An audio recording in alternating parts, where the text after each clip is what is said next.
बिस्मिल्लाहिर्रहमानिर्रहीम। अस्सलाम वालेकुम। इस वीडियो में बात करेंगे कि पाकिस्तान की जानिब से इसराइल को तस्लीम करने के हवाले से वाज़ेह अंदाज में, क्लियर अंदाज में और असूली तौर पर मौक़िफ़ जारी कर दिया गया, जिसकी तफसीलात से आज की वीडियो में आपको आगाह करेंगे। आपको ये भी बताएंगे कि वज़ीर-ए-आज़म इमरान खान जो इसराइल के हवाले से एक हार्ड लाइन लेने की कोशिश कर रहे हैं, जो अपना मौक़िफ़ उनका सामने आ रहा है, उसके पीछे क्या असबाब हैं, क्या मुहर्रिकात हैं, कौन सी ताकतें हैं, इस हवाले से आज की वीडियो में बात करेंगे। और वज़ीर-ए-आज़म इमरान खान के हवाले से एंकर इमरान खान जो कि CNN पर प्रोग्राम करते हैं, उन्होंने एक बहुत बड़ा दावा किया है कि वज़ीर-ए-आज़म इमरान खान का इसराइल के हवाले से असूली तौर पर क्या मौक़िफ़ है, वो क्या सख्त लाइन लेने की कोशिश कर रहे हैं। इसके साथ साथ आपको ये भी बताएंगे और इस बात का जायज़ा भी लेंगे कि अब उन खूनी लिबरल्स का क्या बनेगा जो सोशल मीडिया पर, डिजिटल मीडिया पर पाकिस्तान की आवाम को डरा रहे थे, धमका रहे थे और पाकिस्तान की आवाम में एक अफरा तफरी फैलाने की कोशिश कर रहे थे। अब उन लोगों का क्या होगा। और आखिर पर बात करेंगे कि नरेंद्र मोदी की पॉलिसियों की बदौलत जो पाकिस्तान को तनहा करने की कोशिश कर रहा था, खुद तनहा हो चुका है और नरेंद्र मोदी का भांडा फूट चुका है। ट्रांसपेरेंसी इंटरनेशनल ने जो रिपोर्ट जारी की है, उसमें भारत को बेनकाब कर दिया गया है और भारत को दुनिया भर के सामने रसवाई का सामना करना पड़े। इस हवाले से आज की वीडियो में तमाम तर पहलू का तफसीली जायज़ा लेने की कोशिश करेंगे। लेकिन सबसे पहले बात कर लेते हैं कि लाहौर की एहतसाब अदालत में एक अहम कार्रवाई हुई है, उससे आपको आगाह कर देते हैं कि अब नवाज शरीफ की फैमिली के बाद शहबाज शरीफ की फैमिली भी इख्तियारी करार दी जा चुकी है, जो कि शरीफ ख़ानदान के लिए एक बहुत बुरी खबर है। आज लाहौर की एहतसाब अदालत में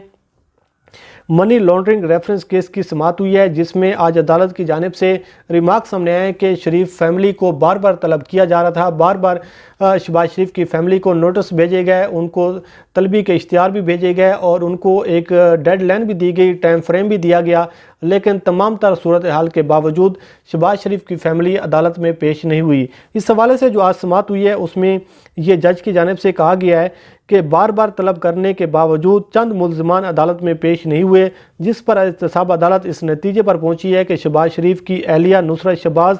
बेटे सुलेमान शहबाज को इख्तियारी करार दिया जाए और इसके साथ साथ शहबाज शरीफ की बेटी राबिया इमरान और दमाद हारून यूसुफ को भी इख्तियारी करार दिया गया है। उसकी वजह यह है कि बार बार तलबी के इख्तियारात भेजे गए थे, 30 दिन का टाइम दिया गया था, लेकिन मुल्ज़िमान अदालत में आज फिर पेश नहीं हुए। तमाम मुल्ज़िमान को बज़रिया इश्तिहार भी तलब किया गया, उनको नोटिस भी भेजे गए, लेकिन अदालत से तामुन नहीं किया जा रहा था। अदालत बार बार बुला रही थी, लेकिन उनकी जानिब से जो अदालत के साथ तामुन ना करने की जो सूरत हाल सामने आ रही है, तो अदालत इस नतीजे पर पहुंची है कि नवाज शरीफ की फैमिली के बाद अब शहबाज शरीफ की फैमिली को भी इख्तियारी करार दिया जाए, जो कि शरीफ फैमिली के लिए एक बहुत बुरी खबर है। उसकी वजह यह है कि अदालतों में जो मनी लॉन्ड्रिंग के केस चल रहे हैं, जिस तरीके से आए रोज़ नए से नए केस सामने आ रहे हैं और सवाल अदालतों में सिर्फ एक ही पूछा जा रहा है कि जो शरीफ फैमिली के असासों में बेपनाह इजाफा होता हुआ नज़र आ रहा है, जो बैरून मुल्क जायदादें बनाई गई हैं, जिस तरीके से आमदन से ज़्यादा असासे सामने आ रहे हैं, तो इन सारी सूरत हाल के पीछे जो मनी ट्रेल है,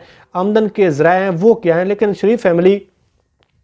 अदालतों को इस हवाले से मुतमईन करने में नाकाम नज़र आ रही है और उसकी वजह से अब अदालतों से भागने की कोशिश की जा रही है। अदालतों में बार बार तलब किया जा रहा है, लेकिन शरीफ फैमिली अदालतों में अब पेश नहीं हो पा रही। उसकी वजह यह है कि शरीफ फैमिली से पूछा जा रहा है कि इनके असासे जो बनाए गए हैं, जो असासे सामने हैं, उनकी मनी ट्रेल कहाँ पर है। बाप से पूछा जाता है, वो बेटों पर मलबा डाल देते हैं, बेटी से पूछा जाता है, वो माँ पर मलबा डाल देती है, अगर बड़ों से पूछा जाता है तो वो उन लोगों पर मलबा डाल देते हैं जो इस दुनिया से चले गए हैं। लेकिन सूरत हाल ये है कि अदालत को एक घुमा फिरा कर एक जो है खेल खेलने की कोशिश की जा रही है, लेकिन अदालत को मुतमईन नहीं किया जा रहा। मगर अब अदालत की जानिब से उनको इख्तियारी करार दिया गया है। आज अदालत में नैब के गवाहान भी पेश हुए हैं, जिसमें deputy secretary Punjab assembly Faisal Bilal, assistant director election commission Khalid Mahmood ने बयानात कलम बंद करवाए हैं, जिसके बाद समाअत 3 दिसंबर तक मुलतवी कर दी गई है। और गवाहान की जानिब से आज अदालत को बताया गया है कि जो नैब ने हमसे रिकॉर्ड मांगा है, जो तफसीलात मांगी हैं, हमने तमाम तर तफसीलात नैब के हवाले कर दी गई हैं।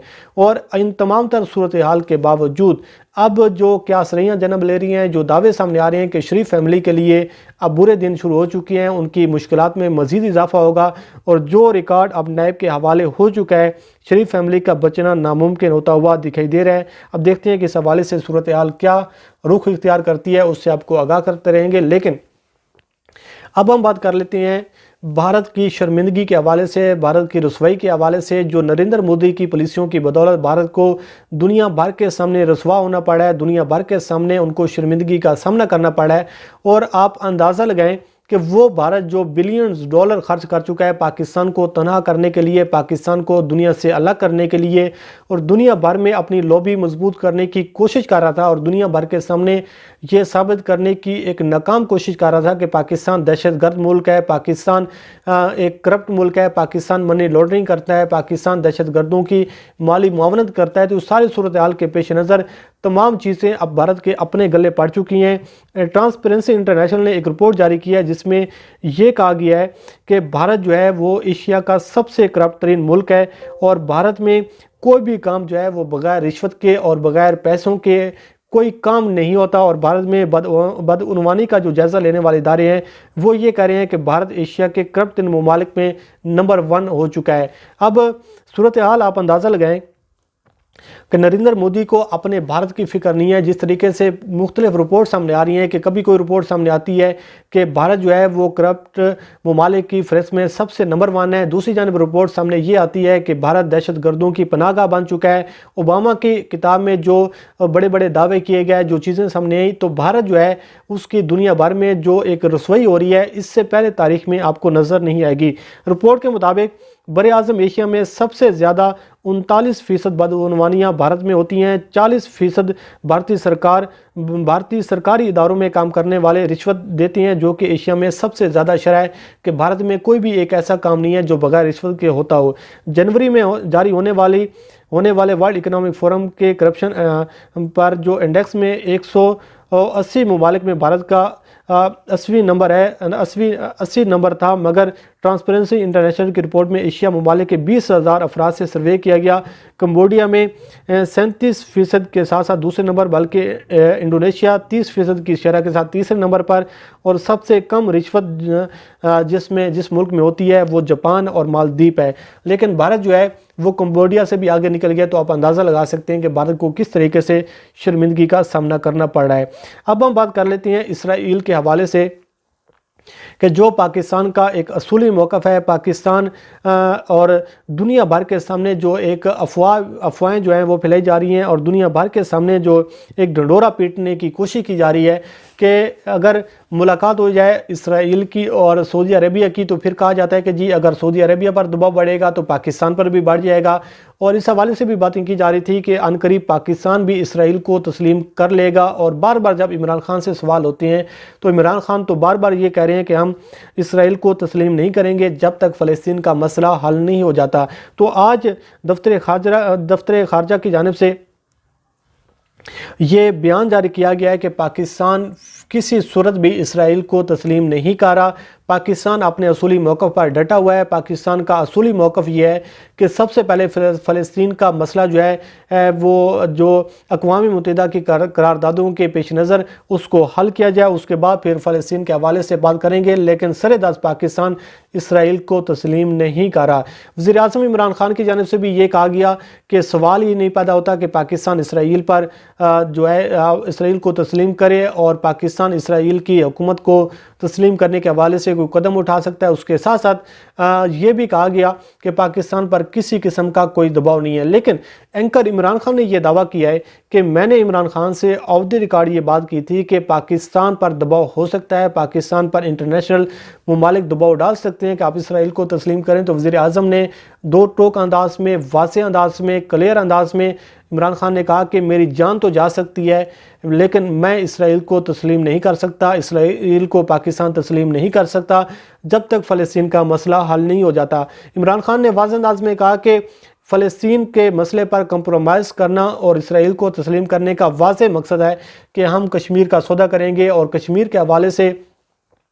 اور فلسطین کا جو مسئلہ ہے ہم چاہتے ہیں کہ اقوام متحدہ کی قراردادوں پر عمل درآمد کیا جائے۔ اور اس حوالے سے اینکر عمران خان نے کہا کہ میں نے سوال کیا عمران خان صاحب سے، اور عمران خان کو یہ کہا کہ جو اسرائیل کو تسلیم نہیں کرے گا، اور اس حوالے سے ماضی میں بھی ہم نے مثالیں دیکھیں کہ جس نے اسرائیل کے خلاف اتنی ہارڈ لائن لی ہے، اتنا سخت موقف اختیار کیا ہے، یا تو اس کو مار دیا گیا ہے یا پھر اس کا اقتدار ختم کر دیا گیا ہے۔ تو اس حوالے سے عمران خان نے کہا کہ میری جان تو جا سکتی ہے، مجھے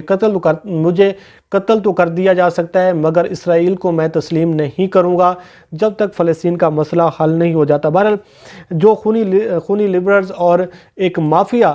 سوشل میڈیا پر پاکستان کی عوام کو ڈرانے کے حوالے سے، دھمکانے کے حوالے سے بڑی بڑی باتیں کر رہا تھا کہ پاکستان اب جلد اسرائیل کو تسلیم کر لے گا، اور جو یہ کہہ رہے تھے کہ پاکستان تنہا ہو جائے گا، پاکستان دنیا میں اکیلا رہ جائے گا، تو ان لوگوں کو آج دفتر خارجہ کی جانب سے اور وزیر اعظم عمران خان کی جانب سے واضح انداز میں، کلیئر انداز میں یہ بتا دیا گیا ہے کہ پاکستان اسرائیل کو تسلیم نہیں کر رہا جب تک فلسطین کا مسئلہ حل نہیں ہو جاتا۔ بہرحال اس حوالے سے جو بھی صورتحال سامنے آتی رہے گی اس سے آپ کو آگاہ کرتے رہیں گے۔ اللہ کریم آپ کو آمین ناصر و مجید دیجیے اجازت۔ اللہ حافظ۔